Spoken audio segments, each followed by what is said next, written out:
شامل کرتے ہیں ہمارے ڈویژن بیورو چیف ممتاز حسین کی رپورٹ کے مطابق NZ ویلی فیز 2 کا شاندار افتتاح پروگرام منعقد ہوا، جس میں فوڈ منسٹر آزاد کشمیر جاوید اقبال بڑھانوی نے بطور مہمان خصوصی شرکت کی۔ اس موقع پر NZ ویلی کے CEO سردار سلطان محمود چودھری، محمد نصیر اور سردار امجد سمیت دیگر معزز شخصیت بھی موجود تھی۔ تقریب سے خطاب کرتے ہوئے مہمان خصوصی جاوید اقبال بڑھانوی نے NZ ویلی فیز 2 کو علاقے کی ترقی کے لیے ایک اہم سنگ میل قرار دیا اور کہا کہ ایسے جدید رہائشی منصوبے عوام کو بہتر طرز زندگی میں فراہم کرنے میں اہم کردار ادا کرتے ہیں۔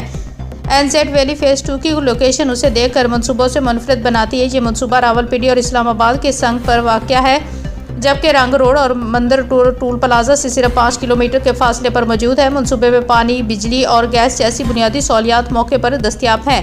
تعلیمی سہولیات کے حوالے سے NZ ویلی فیز 2 کے اطراف میں گورنمنٹ بوائز اور گرلز سیکنڈری اسکول، گورنمنٹ سرور شہید کالج، اسلامیہ یونیورسٹی اور مختلف پرائیویٹ اسکولز اور کالجز موجود ہیں۔ صحت کی سہولیات کے لیے گورنمنٹ ہسپتال قریبی فاصلے پر واقع ہے۔ انتظامیہ کے مطابق NZ ویلی فیز 2 میں انتہائی مناسب ریٹس، رجسٹری اور انتقال کی سہولت کے ساتھ فوری قبضہ دیا جا رہا ہے، جبکہ تمام سہولیات دورہ جدید کے تقاضوں کے عین مطابق فراہم کی جا رہی ہیں۔ تقریب کے اختتام پر شرکاء نے منصوبے میں گہری دلچسپی کا اظہار کیا اور NZ ویلی فیز 2 کو سرمایہ کاری اور رہائشی کے لیے ایک بہترین انتخاب قرار دیا۔